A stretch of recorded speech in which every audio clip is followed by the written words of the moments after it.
Everyone, good morning. कैसे हैं आप सब लोग? उम्मीद करती हूँ आप सब बहुत अच्छे होंगे। आप सभी का फिर से स्वागत है मेरे एक नए ब्लॉग में। आज के ब्लॉग की शुरुआत हो रही है मॉर्निंग के कोहरे के साथ। तो आज सुबह से इतना ज़्यादा कोहरा लगा हुआ है बाहर, बहुत ही ज़्यादा, और अब ना पाला भी गिरने लग गया है। तो नहा धो के सारे काम मैंने कर लिए हैं घर के, और अब बारी है मंदिर में पूजा करने की। तो सबसे पहले मैं मंदिर में आके अपने ठाकुर जी को यहाँ पे उठा लूँगी, और अचानक से मैं उनको नहीं उठाती हूँ। पहले थोड़ा सा घंटी की आवाज़ में करती हूँ ताकि उनको पता चल जाए कि हाँ, अब मंदिर में आ गए हैं और अब मेरी भी उठने की बारी है। तो यहाँ पे उठा के बहुत प्यार दुलार से प्रेम भाव से मैंने उनको बिठा दिया है।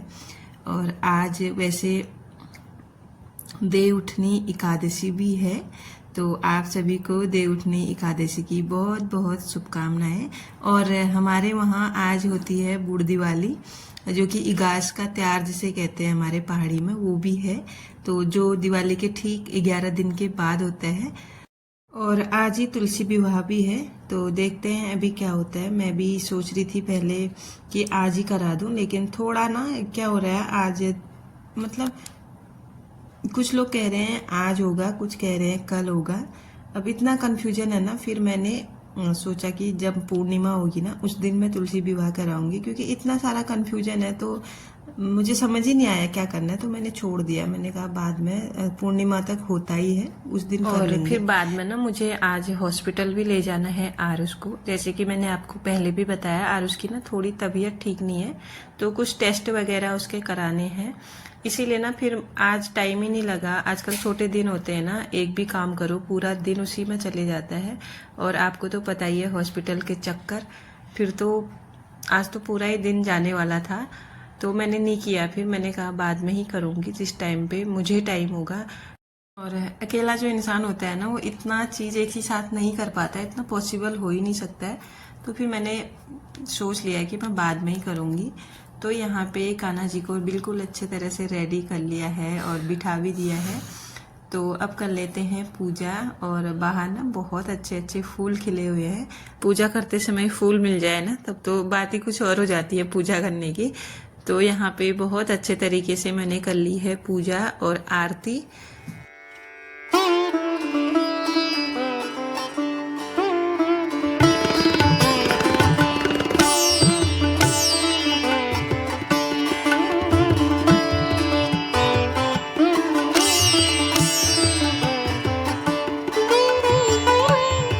और इसी के साथ मैं आ गई थी किचन में। किचन में आते ही सबसे पहले ना मैंने मोटर ऑन कर लिया था, क्योंकि पीने का पानी भरना था। वैसे तो सुबह भर दिया है मैंने, लेकिन जो पीने का पानी है ना उसको मैं नहाने के बाद ही भरती हूँ। तो यहाँ पे सबसे पहले पानी भरा, उसके बाद आगे के काम जो होंगे किचन के वो मैं करूँगी। तो पानी भरने से पहले सारे बर्तन भी मैंने बहुत अच्छे से धो लिए हैं, क्योंकि इनमें जब पानी भरा रहता है ना तो थोड़ा सा काई सी लग जाती है। अगर हम हाथ लगाते हैं ना, थोड़ी चिकनाई सी लगती है बर्तनों में, तो इसीलिए ना थोड़ा बर्तनों का भी ध्यान रखना पड़ता है। और आज नाश्ता मैंने अभी बनाया नहीं है, बस अब बनाऊंगी। तो मैंने सोचा आज ना कुछ हल्का सा बना लेते हैं, क्योंकि फिर ना हॉस्पिटल भी जाना है, थोड़ा काम भी घर का बहुत कुछ हो जाता है। तो यहाँ पे पहले तो पानी भरा, पानी भरने के बाद ना मैंने सबसे पहले दूध गर्म कर लिया था कान्हा जी के लिए। तो दूध के साथ ना मैं उनको दे दूंगी मिठाई। तो सबसे पहले उनको दूध का भोग लगा लेते हैं, और उसके बाद फिर मैं अपने लिए चाय भी बनाऊंगी, क्योंकि अभी तक चाय भी नहीं पी है।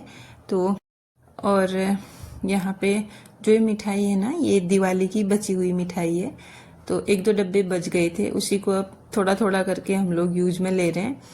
तो यहाँ पे सबसे पहले कान्हा जी को भोग लगा लेते हैं, और उसके बाद फिर मैं चाय पीऊँगी, फिर बनाऊँगी नाश्ता। तो आप देख सकते हैं कान्हा जी को लगा लिया है भोग। और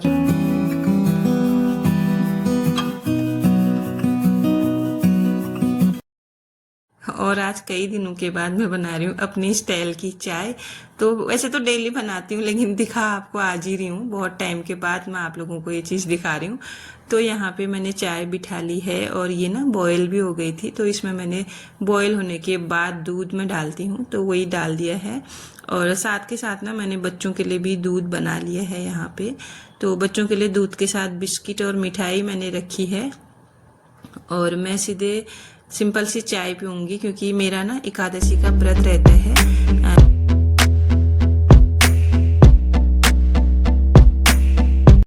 सुबह सुबह ना जब बच्चे उठते हैं ना तो उनको थोड़ी बहुत भूख लगी रहती है। वैसे भी उनको सुबह नाश्ता करने की आदत है 7-7:30 बजे के करीब में, और टाइम भी वही हो रहा था। आजकल वैसे भी रात ना थोड़ी बड़ी होती है तो सुबह थोड़ा भूख भी लगी रहती है, तो इसीलिए ना आजकल थोड़ा नाश्ता जल्दी कर लेना चाहिए मेरे हिसाब से। तो यहाँ पे मैंने ना नाश्ते की तैयारी भी कर ली है। थोड़ी सी मैंने दलिया ली है और थोड़ी ली है मूंग दाल, तो इसको भीगने को छोड़ दिया है। साथ में मैं कट कर लूँगी टमाटर और एक हरी मिर्च मैंने कट की है, क्योंकि इसको ना मैं बच्चों के हिसाब से बना रही हूँ। तो हरी मिर्च एक ही डाली है और ये हरी मिर्च ज़्यादा तेज़ नहीं है, बस नाम की हरी मिर्च है ये। तो और आज बन रहा कुछ झटपट से बनने वाला हेल्थी नाश्ता, मुझे तो बहुत अच्छा लगता है, बच्चे भी अच्छे से खाते ही हैं इसको। तो यहाँ पे मैंने कुकर में ऑयल डाल दिया है और इसके बाद ना लास्ट में मैंने इसमें घी भी डाला था, जो मैं दिखाना भूल गई। तो पहले ऑयल डाला था, ऑयल में टमाटर वगैरह मैंने छौंक लिए थे और उसके बाद फिर डाला था घी लास्ट में। और यहाँ पे जो कल का दूध बचा हुआ है ना उसको मैंने रख दिया है एक लोटे में, और आज का जो दूध है वो मैंने बॉयल कर लिया है। तो जब तक तेल मेरा गर्म हो रहा है ना तब तक मैं छोटे मोटे काम और कर ले रही हूँ किचन में, क्योंकि जल्दी निकलना है ना इसीलिए। और आप यकीन नहीं मानोगे, आज ना पूरा ही दिन मेरा ऐसे ही गया, बस सुबह थोड़ा रिकॉर्ड किया और इसके चक्कर में ना फिर मैं ब्लॉग भी एडिट नहीं कर पाई, क्योंकि टाइम ही नहीं हो पाया मुझे। वहाँ से आते आते बहुत ज़्यादा टाइम लग गया था। और यहाँ पे ना झटपट से जो मैंने खिचड़ी टाइप में बनाई थी वो बन के रेडी हो गई है। और सबसे पहले मैंने कान्हा जी के लिए निकाल लिया था, निकाल के इसको फैन के नीचे मैंने रख दिया था ताकि ये जल्दी से ना ठंडा हो और मैं उनको भोग लगाऊं। तो यहाँ पे कान्हा जी को भोग लगाने के बाद मैंने बच्चों के लिए भी लगा लिया था और उनके लिए भी ना मैंने फैन के नीचे ही रख दिया था ताकि वो भी जल्दी से नाश्ता करें। और इसके बाद फिर हम निकल गए थे आरुष और मैं हॉस्पिटल की ओर। और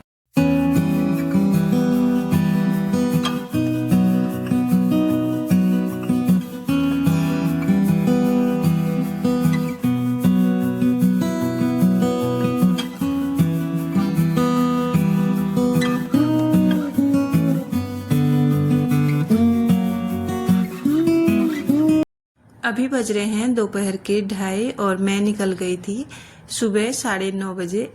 तो इतना ज़्यादा टाइम हॉस्पिटल में लग जाता है। और अभी जस्ट घर पहुंच के मैं यहाँ पे अपना हाथ मुंह वगैरह धो लूँगी। आजकल तो सर्दियाँ हैं, थोड़ा हाथ मुंह धो के काम चल जाता है, वरना जब भी मैं गर्मियों में बाहर जाती हूँ ना मुझे बिना नहाए चैन ही नहीं आता। घर आके तुरंत मुझे नहाना होता है, तब जाके मुझे थोड़ा अच्छा लगता है। और जब भी हम हॉस्पिटल जाते हैं ना घर आने के बाद नहाना थोड़ा ज़रूरी हो जाता है। और मैंने अभी नहीं नहाया क्योंकि मुझे ना फिर शाम को और नहाना है, मैं पूजा करूँगी, व्रत है ना इसीलिए।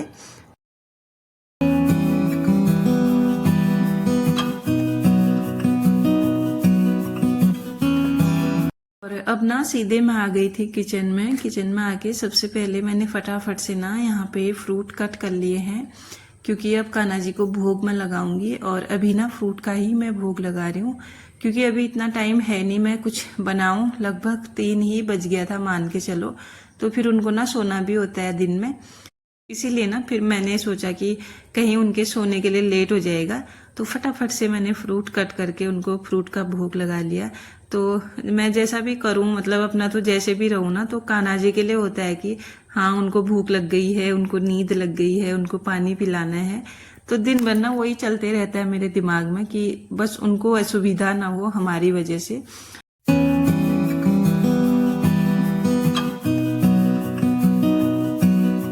मेरा जो झाड़ू पोछे का काम है ना वो सुबह सुबह हो जाता है और शाम होते होते थोड़ा बहुत घर भी गंदा हो जाता है। वैसे अभी शाम तो हुई नहीं, थोड़ा टाइम था शाम होने में, तो सबसे पहले ना मैंने झाड़ू लगा लिया था, जितने भी किचन में बर्तन पड़े थे वो भी मैंने वॉश कर लिए थे। और उसके बाद ना फिर मैं भी थोड़ी देर बैठ गई थी। तो होता है ना, थोड़ा अगर घर गंदा रहता है, कुछ काम हमको रहता है ना, तो अच्छे से आराम भी नहीं हो पाता है। तो मैंने सबसे पहले सारे काम अपने कंप्लीट कर लिए जितने भी दिख रहे थे मुझे। उसके बाद मैं थोड़ी देर बैठ गई थी। और आज का जो ब्लॉग है उसको अब यहीं पे मैं क्लोज करती हूँ। कैसा लगा आप लोगों को देख के जरूर बताइएगा। मिलती हूँ नेक्स्ट ब्लॉग में, तब तक के लिए bye bye everyone. Thanks for watching. Radhe Radhe.